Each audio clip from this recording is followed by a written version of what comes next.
Nah, disinilah kita harus banyak belajar bagaimana sebenarnya seorang orang tua mampu mendidik dan mengajar anak-anaknya. Nanti kita akan belajar di bawah. Harus diajarkan dengan lembut.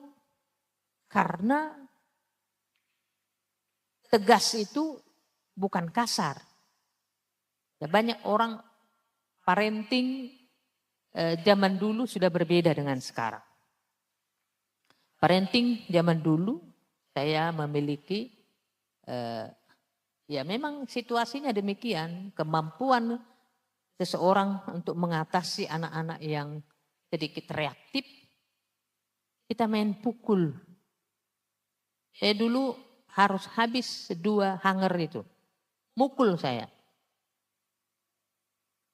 Tapi parenting untuk zaman sekarang tidak main pukul lagi.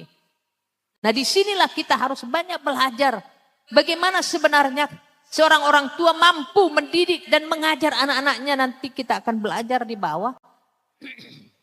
Apa yang harus kita lakukan supaya anak-anak itu bisa melihat Tuhan dalam diri orang tuanya. Anak-anak itu harus kita didik dalam kebenaran. Ya. Kita didik dalam kebenaran dan kita katakan mana yang benar, mana yang salah.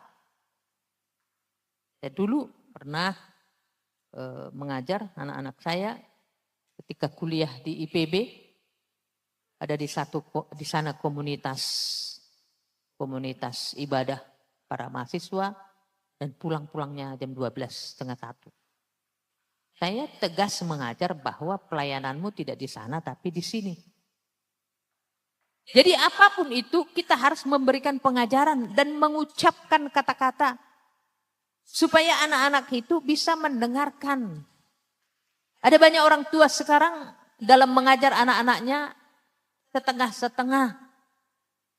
Dan setengah-setengah ini tidak disertai pula dengan teladan, tidak disertai dengan contoh, tidak disertai dengan hidup yang mengalami Tuhan. Bagaimana kita bisa mengajarkan kepada anak-anak kita supaya dia mengalami Tuhan, sementara kita sendiri tidak pernah dilihatnya mengalami Tuhan. Tidak pernah tunjukkan bahwa kita sudah mengalami mujizat-mujizatnya. Dari satu mujizat kepada mujizat yang berikutnya dan mujizat selanjutnya, kita harus pertontonkan kepada anak-anak